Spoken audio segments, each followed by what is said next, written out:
दोस्तों आज के इस वीडियो में आपको मैं 5 से 6 ऐसी सब्जियों के बारे में जानकारी दूंगा जिनको आप इस फरवरी महीने में बिल्कुल कम खर्चे में कर सकते हो, यानी कि बिल्कुल कम खर्चे में। और कम खर्चे में होने के बावजूद ये सारी की सारी सब्जियां आपको ज्यादा खर्चे में होने वाली सब्जियों के मुकाबले सबसे ज्यादा प्रॉफिट देके जाएंगी।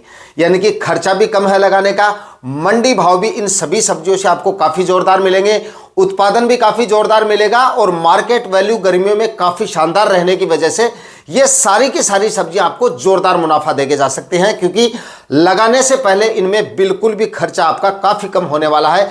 बीज का खर्चा भी इन सभी सब्जियों का काफी कम है।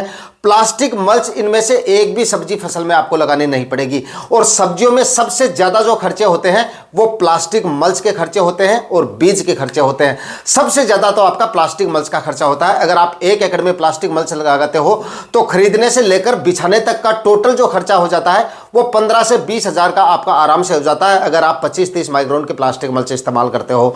फिर भी अगर आप ये सब्जियां लगाते हो तो इनमें आपका बिना प्लास्टिक मल्च के भी अगर आप इनको लगाओगे तो ना ही तो इनके उत्पादन पे कोई प्रभाव पड़ेगा और ना ही उत्पादन की क्वालिटी पे कोई असर होगा।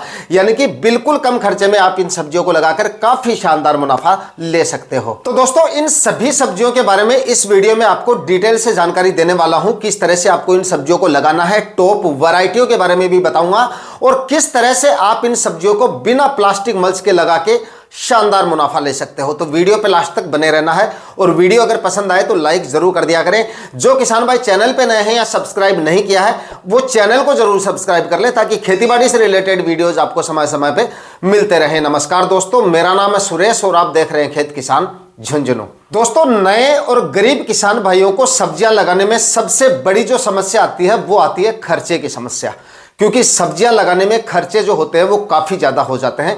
इसलिए हर किसान भाई सब्जियां लगाने से पहले 10 बार सोचता है कि सब्जियां हमें लगानी चाहिए या नहीं लगानी चाहिए, क्योंकि खर्चा काफी ज्यादा होता है और इसमें प्लास्टिक मल्च का जो खर्चा होता है वो होता है सबसे ज्यादा खर्चा। आप उठा के देख लो, पूरे खर्चे की लिस्ट बना लो, लेकिन सबसे ज्यादा जो खर्चा आपको मिलेगा वो मिलेगा प्लास्टिक मल्च का।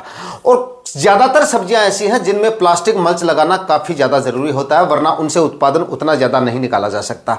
ज्यादातर सब्जियां ऐसी हैं जिनमें प्लास्टिक मल्च लगाना ही पड़ता है, कुछ एक सब्जियों को छोड़ दिया जाए तो, जैसे मूली गाजर इस तरह की जो कंद वाली सब्जियां हैं उनमें प्लास्टिक मल्च नहीं लगाया जाता है। या फिर कुछ सब्जियां ऐसी होती है जिनकी खेती परंपरागत तरीके से की जाती है या जिनमें नंबर्स ऑफ प्लांट काफी ज्यादा होते हैं, जैसे गुआर या भिंडी, इस तरह की जो सब्जियां होती है उनमें भी जो है प्लास्टिक मल्च लगाना जरूरी नहीं होता है। लेकिन ज्यादातर सब्जियां ऐसी हैं जिनमें प्लास्टिक मल्च लगाना काफी ज्यादा जरूरी होता है।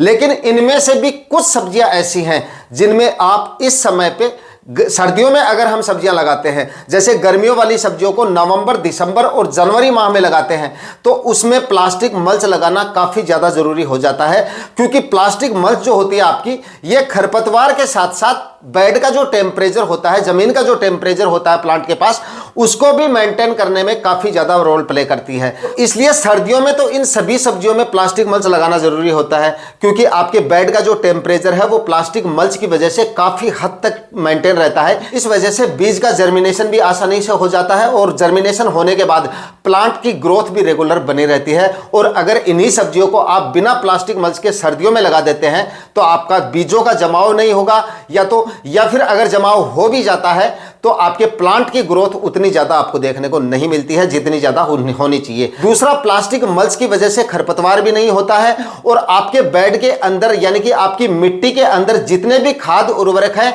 या पुरानी फसलों के अवशेष हैं वो अच्छी तरह से कंपोस्ट हो जाते हैं प्लास्टिक मल्च की वजह से। इसलिए काफी सारी सब्जियां ऐसी भी हैं जिनको आप चाहे गर्मियों में लगाओ या फिर आप सर्दियों में लगाओ, उनमें आपको प्लास्टिक मल्च लगाना ही पड़ेगा, वरना उनसे उतना अच्छा उत्पादन नहीं निकल के आता है। लेकिन इस वीडियो में जो सब्जियां मैं आपको यहां पे बता रहा हूं उनमें आपको प्लास्टिक मल्च लगाने की जरूरत नहीं पड़ेगी। खरपतवार को देखते हुए अगर आप लगाना चाहें तो लगा सकते हैं, बाकी अगर आप बिना प्लास्टिक मल्च के भी इन सब्जियों को लगाएंगे तो उत्पादन पे कोई प्रभाव नहीं पड़ेगा। दोस्तों इस फरवरी महीने में सबसे कम खर्चे में और बिना प्लास्टिक मल्च के होने वाली सब्जी फसलों में नंबर 1 पे मैंने रखा है देसी टिंडे को, जिसको हम ज्यादातर किसान भाई इसको देसी टिंडे के नाम से जानते हैं। देसी टिंडे को अगर आप इस फरवरी माह में लगाते हैं तो इसको लगाने का खर्चा बाकी सब्जियों में सबसे कम है। बीज का खर्चा भी इसका काफी कम है। बिना प्लास्टिक मल्च के आसानी से आप इसकी खेती कर सकते हैं। ना ही तो उत्पादन पे कोई फर्क पड़ेगा और ना ही उत्पादन की क्वालिटी पे कोई फर्क पड़ेगा। खरपतवार को तो आपको मेंटेन रखना पड़ेगा, चाहे आप कोई फसल लगा लो, चाहे सब्जी फसल लगा लो या फिर चाहे आप कोई अनाज वर्गीय फसलें लगा लो, खरपतवार तो आपको मेंटेन रखना पड़ेगा। बाकी उत्पादन पे इसके कोई फर्क नहीं पड़ेगा अगर आप बिना प्लास्टिक मल्च के इसको लगाते हैं। और गर्मियों में इसकी डिमांड काफी अच्छी खासी बनी रहती है।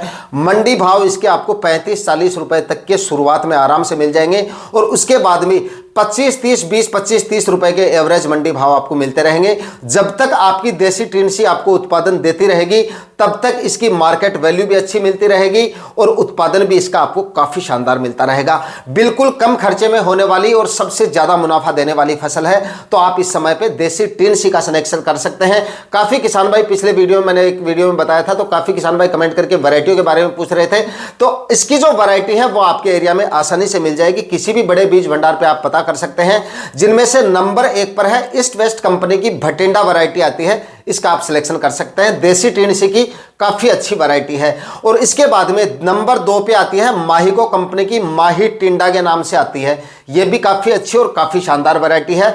अगर ईस्ट वेस्ट की नहीं मिलती है तो माहिको की आप ले सकते हैं, यह भी काफी अच्छी वैरायटी है, इसका भी आप सिलेक्शन कर सकते हैं। और इसके बाद में तीसरी जो वैरायटी है दोस्तों वो है सागर सीड की नरेश वैरायटी, आप इस वैरायटी का सिलेक्शन भी कर सकते हैं। तो 3 वैरायटियां आपको मैंने बता दी हैं और भी बाकी बहुत सारी वैरायटी आती हैं।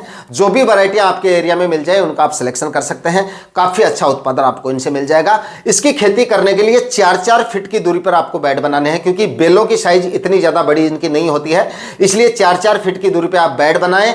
और प्लास्टिक मल्च वगैरह लगाने की जरूरत है नहीं, ड्रिप इरिगेशन की सहायता से आप इसकी खेती कर सकते हैं। काफी जोरदार मुनाफा देके जाएगी। बेसल डोज की बात की जाए तो इसमें ज्यादा खाद उर्वरकों की भी आवश्यकता नहीं पड़ेगी। बेसल डोज में सड़ी हुई गोबर की खाद अगर आपके पास है तो 2 से 3 ट्राली 1 एकड़ में डाल दीजिए, काफी है। और उसके बाद में लगभग 30 से 40 केजी आप डीएपी खाद ले लीजिए और लगभग 15 से 20 केजी आप यूरिया खाद ले लीजिए और 20 केजी के आसपास म्यूरेट ऑफ पोटाश ले लीजिए, आखिरी कल्टीवेशन से पहले डाल के। और उसके बाद में आखिरी कल्टीवेशन करके 4-4 फीट की दूरी पर बेड बना के इसके बीजों की बुआई कर दीजिए। और बीजों की कीमत भी काफी कम होती है, इसलिए इसको लगाने का खर्चा काफी कम है। मेरे नए और गरीब किसान भाई आसानी से इसकी खेती कर सकते हैं और आसानी से सब्जियां लगाकर काफी जोरदार मुनाफा ले सकते हैं। इसके बाद में दोस्तों अगली जो सब्जी फसल है वो है बैंगन की खेती भी आप बिल्कुल कम खर्चे में कर सकते हो। इसके भी बीज का खर्चा काफी कम होता है। इसका देसी बीज आता है और ज्यादातर मंडियों में जो देसी बैंगन होता है उसी की डिमांड सबसे ज्यादा होती है। जो कांटे वाला बैंगन आता है वो लगाइए, उसकी डिमांड हर मंडी में मिलेगी और इसके मंडी भाव भी आपको काफी शानदार मिल जाएंगे। और लंबी अवधि की फसल है, काफी लंबे समय तक आपको उत्पादन देती रहेगी। और इस समय पर अगर आप बैंगन लगाएंगे तो जिस समय पे आपकी बैंगन की हार्वेस्टिंग शुरू होगी उस समय पे बाकी सब्जियों की आवक काफी कम होने की वजह से और ज्यादातर किसान भाई इसकी खेती भी काफी अगेती करने लगे हैं। यानी कि दिसंबर और जनवरी महीने में काफी किसान भाई इसकी खेती कर लेते हैं। कुछ किसान भाई नवंबर माह में भी इसको लगा देते हैं मिर्ची के साथ में। तो इसकी खेती भी फरवरी माह में काफी कम होती है। इस वजह से कम खर्चे में इस सब्जी फसल को लगा के भी आप काफी अच्छा मुनाफा ले सकते हो। और इसमें भी आपको प्लास्टिक मल्च लगाने की जरूरत नहीं है।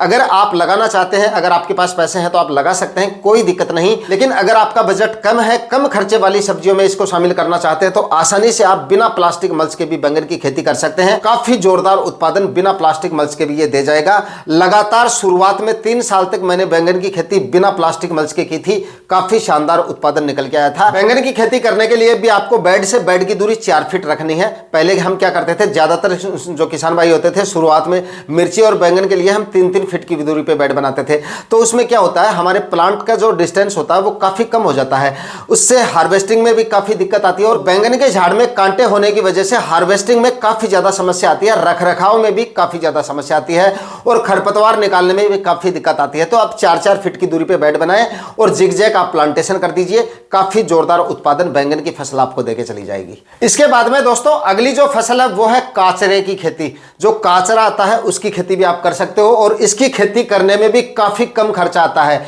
बीज का खर्चा भी काफी कम होगा और प्लास्टिक मल्च इसमें भी आपको नहीं लगानी पड़ेगी। बिल्कुल कम खर्चे में आप इसको लगा सकते हो और इसका जो उत्पादन आता है वो काफी शानदार निकल के आता है। हालांकि इसके मंडी भाव तो आपको 30, 40, 50 रुपए तक के नहीं मिलेंगे, लेकिन अगर आपको इसके 15, 20 रुपए के मंडी भाव भी मिल जाते हैं, 15 रुपए के मंडी भाव भी आपको मिल गए, तब भी ये आपको काफी जोरदार प्रॉफिट देके जा सकता है। तो अगर आप बिल्कुल कम खर्चे वाली सब्जियां लगाना चाहते हैं तो काचरे की खेती भी कर सकते हैं, ये भी आपको अच्छा प्रॉफिट देके चला जाएगा। इसके लिए भी आप 5-5 फीट की दूरी पे बेड बना लीजिए, बेड बना के इसकी खेती जरूर करें, लेकिन प्लास्टिक मल्च इसमें भी आपको लगाने की जरूरत नहीं पड़ेगी और बिल्कुल कम खर्चे में ये भी आपको काफी जोरदार मुनाफा देके जाएगा। और इसके बाद में अगली जो फसल है वो है, आप इस समय पे तर ककड़ी की खेती कर सकते हैं और तर ककड़ी की खेती भी बिना प्लास्टिक मल्च के इस सीजन में की जा सकती है। हालांकि अगर आप जनवरी माह में इसको लगाते हैं या दिसंबर नवंबर में लगाते हैं तब तो बिना प्लास्टिक मल्च के इसकी खेती करना काफी ज्यादा मुश्किल होता है, क्योंकि सर्दियों में बिना प्लास्टिक मल्च के ये ठीक से ग्रो नहीं कर पाती है, अलबत्ता इसके बीज का अंकुरण ही नहीं हो पाता है। तो अगर लेकिन आप इसको फरवरी माह में लगा रहे हैं तो आप बिना प्लास्टिक मल्च के तर ककड़ी की खेती कर सकते हैं और अच्छा उत्पादन ले सकते हैं। तर ककड़ी के भी बीज का खर्चा काफी कम है, एकदम सस्ता बीज आ जाएगा। 1 एकड़ में लगा रहे हो तो मैक्सिमम 300 से लेकर 400 रुपए का बीज आपके लिए काफी है 1 एकड़ में, और 1 बीघा में लगा रहे हो तो 150 रुपए के आसपास आपका बीज लगेगा। आराम से आप इसकी खेती कर सकते हो और प्लास्टिक मल्च का खर्चा बिल्कुल कम होने की वजह से यह भी आपको जोरदार मुनाफा देके जा सकती है।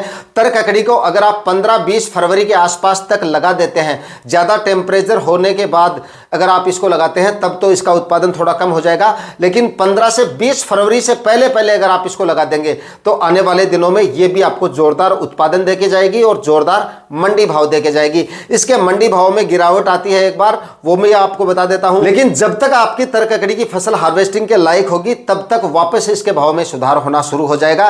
क्योंकि अगेती किसान भाइयों ने, जिन किसान भाइयों ने तर ककड़ी लगा रखी है, यानी कि नवंबर, दिसंबर और जनवरी माह में जिन किसान भाइयों ने इसकी खेती की है, उस समय पे उनकी तर ककड़ी मार्केट में आना बंद हो जाएगी, क्योंकि ये लंबी अवधि की फसल नहीं है, काफी छोटी अवधि की फसल है, लगभग 2-2.5 महीने चलती है, उसके बाद में इसका उत्पादन बंद हो जाता है। तो जिस समय पे आपकी ककड़ी तैयार होगी उस समय पे आपको भी इसके जोरदार मंडी भाव मिल जाएंगे, जोरदार उत्पादन मिल जाएगा। तो इस तरह से जो मुख्य फसलें थी वो मैंने आपको बता दी है, जिनकी खेती आप बिना प्लास्टिक मल्च के कर सकते हैं। बाकी और भी काफी सारी सब्जियां हैं जिनको आप इस समय पे बिना प्लास्टिक मल्च के कर सकते हैं, जिनके बारे में आपको खुद पता होगा। जैसे भिंडी को आप बिना प्लास्टिक मल्च के लगा सकते हैं। सब्जियों वाला जो गुआर है उसकी खेती भी आप बिना प्लास्टिक मल्च के कर सकते हैं। उसकी तो देसी हल से ही आपको बुआई करनी है या फिर कल्टीवेटर से आप इसकी बुआई कर सकते हैं। और लौकी भी एक ऐसी फसल है जिसकी खेती भी आप इस सीजन में फरवरी और मार्च महीने में लगाते हैं, तो लौकी में भी प्लास्टिक मल्च लगाने की आपको आवश्यकता नहीं पड़ेगी। बिना प्लास्टिक मल्च के इस सीजन में लौकी भी आपको जोरदार उत्पादन देके चली जाएगी।